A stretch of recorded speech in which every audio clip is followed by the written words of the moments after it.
Ce deuxième jour d'ACT commence par un splendide lever de soleil qui malheureusement sera de courte durée. Les nuages vont venir recouvrir ce magnifique ciel portugais. Nous sommes heureux d'affronter une nouvelle journée d'ACT malgré toutes les galères de la veille.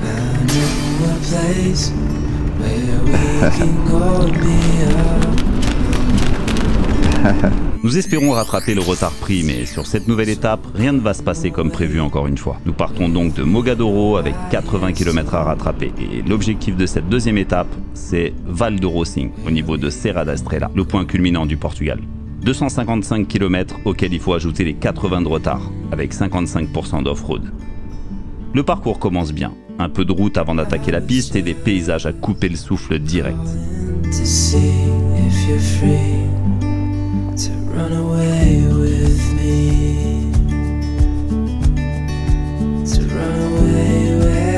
Nous sommes ici dans la région des lacs de Sabor et regarde-moi cette merveille. Nous sommes au printemps et les couleurs sont splendides. Les dégradés de vert entre les collines et l'eau, le contraste causé par cette roche rougeâtre, c'est de toute beauté. Là les gars, on est au niveau des lacs de Sabor avec les différents ponts. Il y a pas mal de ponts, dont des ponts circulaires. C'est assez joli, super sympa avec un petit tronçon. Ouais, c'est un peu du hors-piste quoi. Sympathique. Le lac il est super beau, les couleurs autour elles sont magnifiques. C'est très roulant, c'est agréable. Bon, ça se barre un peu parce que forcément le sol il est meuble, mais voilà, on est bien, hein. On est bien. C'est mieux qu'hier.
Oh là, le sentiment de liberté, c'est indescriptible, faut le vivre les gars.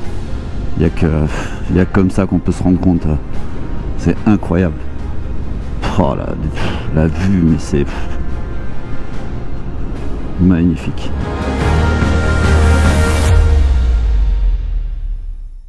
Bon, généralement, quand on est en haut, à un moment donné, on sait qu'on va devoir descendre. Et c'est ce qu'on va faire. On va traverser la Ribeira do Resinal.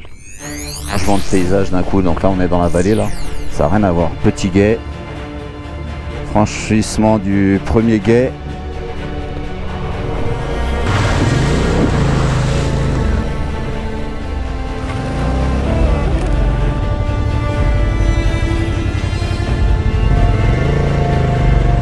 Et évidemment, ça marche aussi en sens inverse. Quand nous sommes en bas, la probabilité de remonter est assez forte.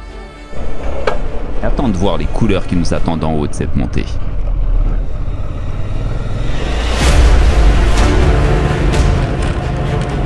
Ça monte bien là. Ça monte effectivement pas mal, mais pas de difficulté particulière. Pour l'instant, ça reste soft. Mais nous sommes toujours émerveillés par la beauté du panorama et l'immensité des paysages.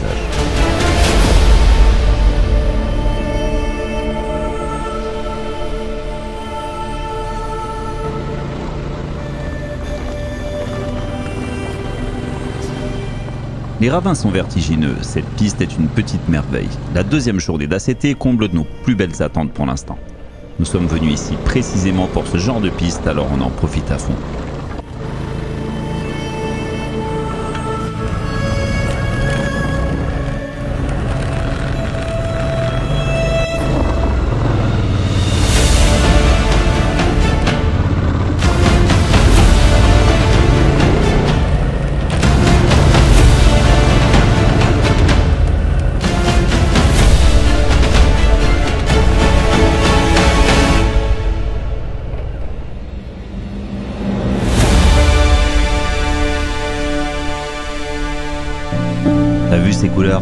incroyable, n'est-ce pas? Oh, les villages de fous.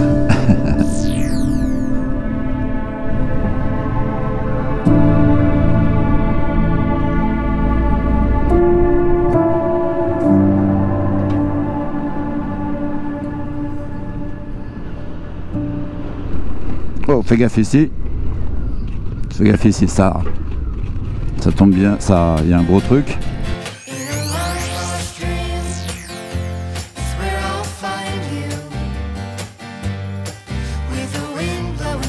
Et ça, c'est pas une pure merveille?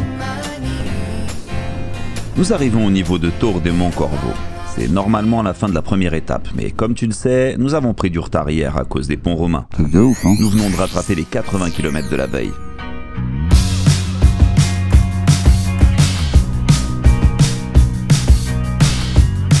Bon bah voilà, un départ pour l'ACT jour 2.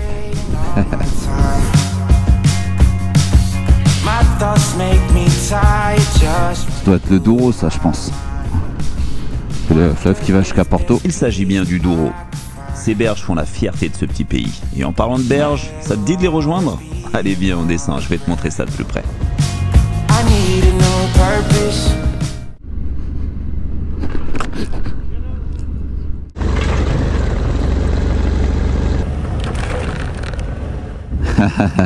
Ah, c'est une pierre qui m'a emmené, mais on m'a emmené d'un coup, je m'attendais vraiment pas. Tu les connais ces petites frayeurs, hein? Tant que ça ne reste une frayeur, tout va bien.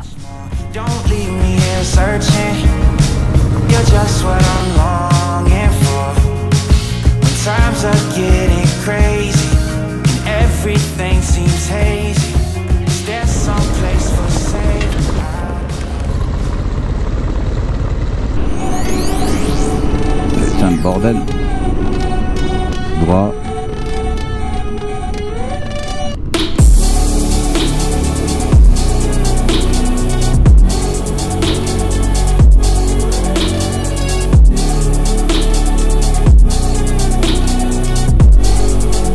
T'as eu le petit cours d'eau en bas là? Les paysages de ouf.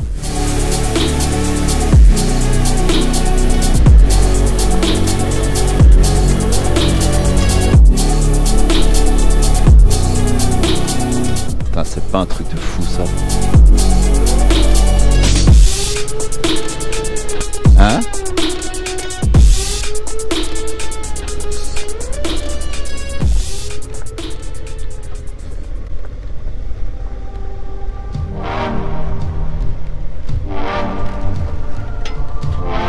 Oh, magnifique.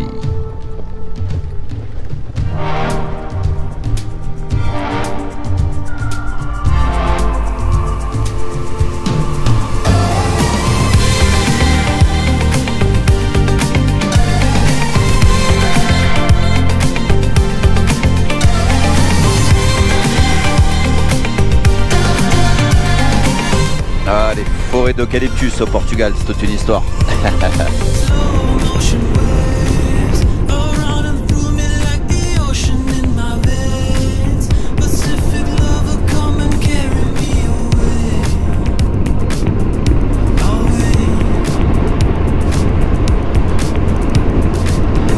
Quelle merveille, c'est impressionnant comment c'est beau.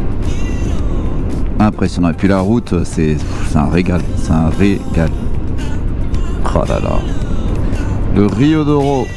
Donc les vignes qu'on voit là-bas par exemple, bah, c'est les vignes en fait qui servent à faire le vin de Porto quoi. Le Porto qu'on connaît tous. On approche de Barca de Alva. Normalement la trace fait une boucle de 30 km à partir du pont. Pour revenir à ce dernier, on décide de zapper ces 30 km. Là-bas là il reste 268 km donc on gagne à peu près 30 bornes. Ah ouais, même si ça avait l'air sympa parce qu'en fait c'était monté par là-bas là, mais bon. On dort chez de la famille ce soir et l'idée c'est de ne pas arriver trop tard. Ça ne se fait pas de débarquer avec les motos et l'équipement plein de terre, de boue, de poussière et en plus à des heures tardives.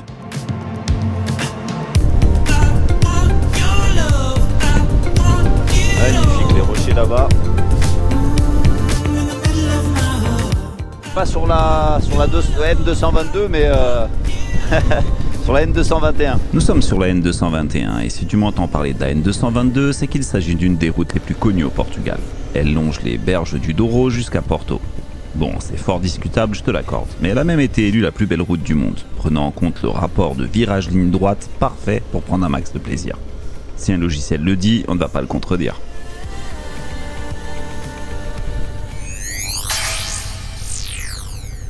Sympa ça aussi, hein? Allez, poursuivons notre chemin, on va faire un petit tour à Castelo Rodrigo. Bah, il est sur la trace, hein, tout simplement. Mais je suis content que ça y soit, parce que le village est vraiment ouf.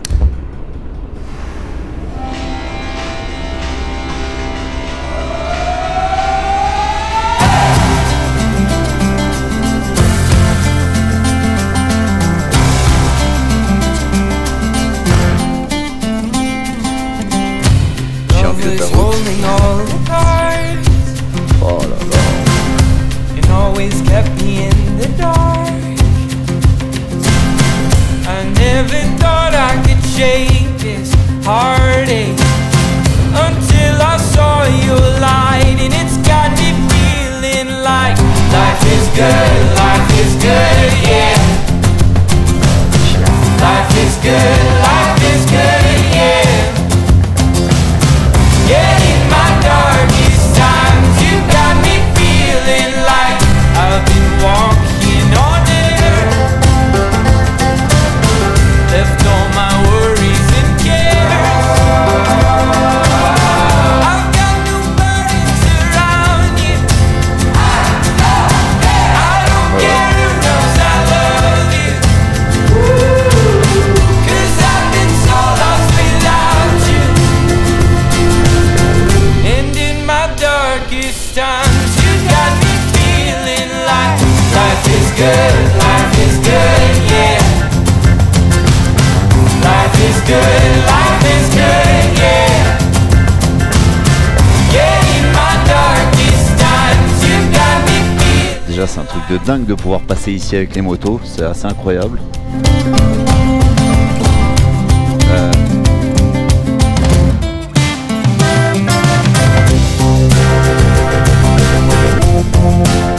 Alors, les villages traditionnels du Portugal avec une vue à perte de vue, hein, c'est dingue. Tu vois ce moment dans le village où Redouane tourne à gauche? Ben, c'était à droite. Eh ouais, c'est ça quand tu pars avec des mecs bizarres. Mais à la sortie du village, j'aperçois un motard au loin. Je me mets donc à lui faire des signes. Ouh, Redouane, ouh, ouh. Et tu vois ma tête en train de me dire, mais il est aveugle ce mec, il voit rien, c'est pas possible. Je sais pas, prends des lunettes, René Lataupe. Donc voilà ce que moi je vois, quand au même moment, juste derrière moi. Eh ouais, tu te sens con hein, quand tu te trompes de personne et que tu fais des coucous au mauvais gars. Bah oui, c'est normal de se sentir con, mais moi, même pas. Je l'ai vécu super bien, normal. Bon, il faut dire que je suis particulièrement con aussi. Non loin de là, il y a un autre site à ne pas louper. Allez, je t'emmène. Et le Corcovado.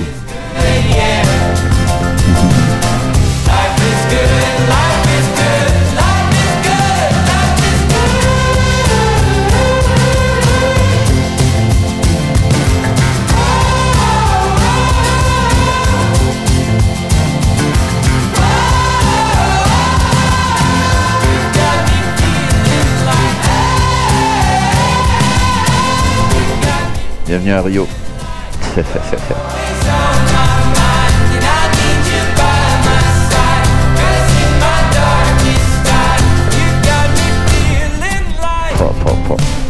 Je pense que ça doit être là-bas, Serra d'Estrella. C'est là où on va. Ouais, je pense que c'est là-bas. La grosse qu'on voit là. Comme tu as dû le remarquer, le paysage change radicalement depuis le début. Quoi de plus beau lorsqu'on voyage que de se sentir dépaysé tous les 10 km? Reste avec nous jusqu'à la fin, tu verras que le dépaysement n'est pas terminé. On va traverser un écran de fumée pour débarquer dans un nouveau pays justement, les gorges du Coa et ses routes sinueuses. Je te laisse admirer la carte postale. Tu sais, ça change encore. Je ne te cache pas que ce furent ce genre de panoramas qui m'ont amèrement fait regretter d'avoir été imprudent la veille avec le drone. J'aurais fait des images splendides avec lui, mais il est tombé amoureux d'une colline au Portugal et a décidé de finir sa vie ici. Je le comprends, comment lui en vouloir? Ah, sympa.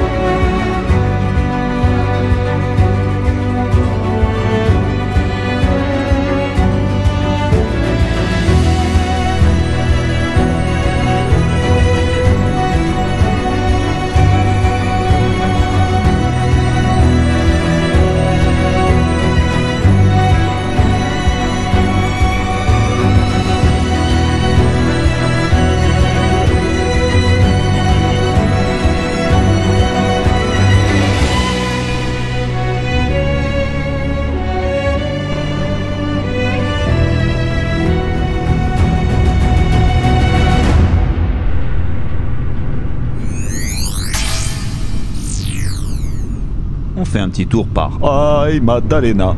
Ouais, je sais, c'est malaisant comme disent les jeunes. T'as senti la voix du crooner ou pas? Ouais, ok, laisse tomber. Bon, je vois que tu n'es pas capable d'apprécier mes qualités vocales à leur juste valeur, alors je vais continuer à te montrer notre parcours. T'aimes ça les franchissements de guet? Allez, suis-moi, ou plutôt, suis Redouane.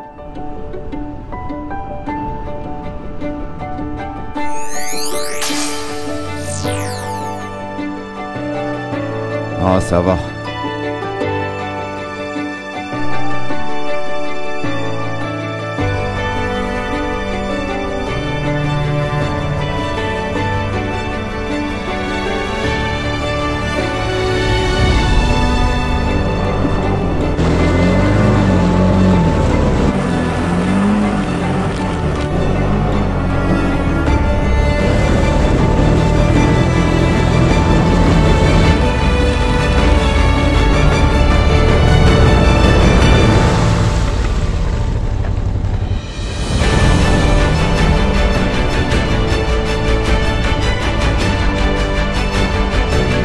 Bra bra bra bra bra bra bra.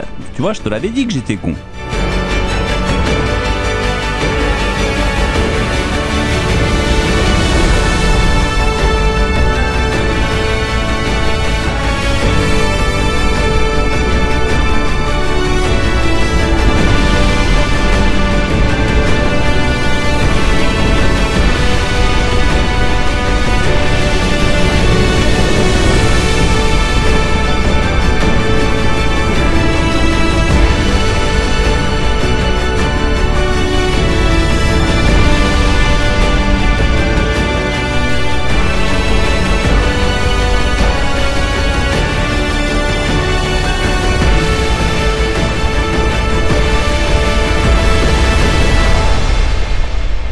La terre et les petits cailloux laissent place petit à petit au sable et aux grosses roches, sans parler de la végétation.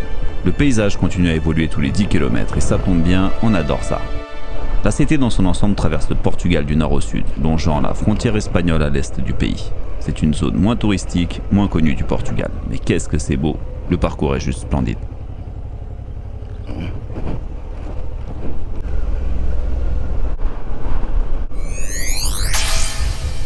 Ah ouais, tu peux le traverser ou pas, en fait. Ouais, tu peux le traverser ou pas, c'est comme tu veux. T'as vu, il est là. On va faire le choix de passer par le pont. Ce n'est pas un pont romain, sinon je peux te dire que nous aurions choisi le gué. On va passer sous la ligne de chemin de fer pour basculer dans un autre nouveau monde, celui du sable de la réserve naturelle de Serra d'Estrela, car on s'en approche sérieusement.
Après la Josa do Mondego, on arrive au cœur du parc naturel de Serra d'Estrela.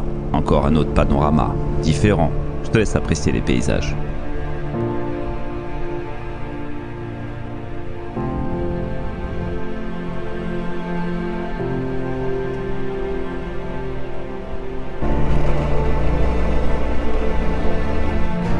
Parc naturel de Serra d'Estrela. Oh.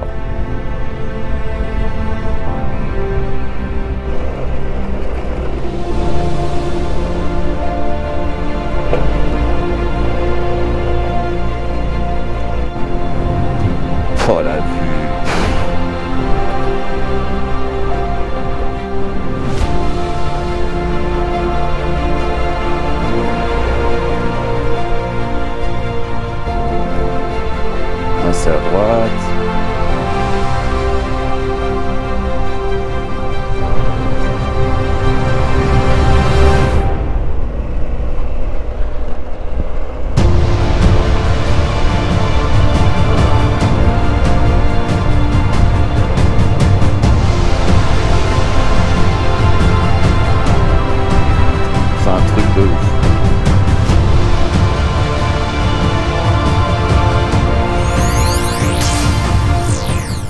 paysage est grandiose, mais ça, on en a pris l'habitude. Pour cette journée, nous n'irons pas au bout non plus. Le retard pris hier nous a mis dedans et une difficulté va surgir un peu après le barrage des Prados. Ils sont à 1000 mètres les vaches là, elles respirent là, sérieux?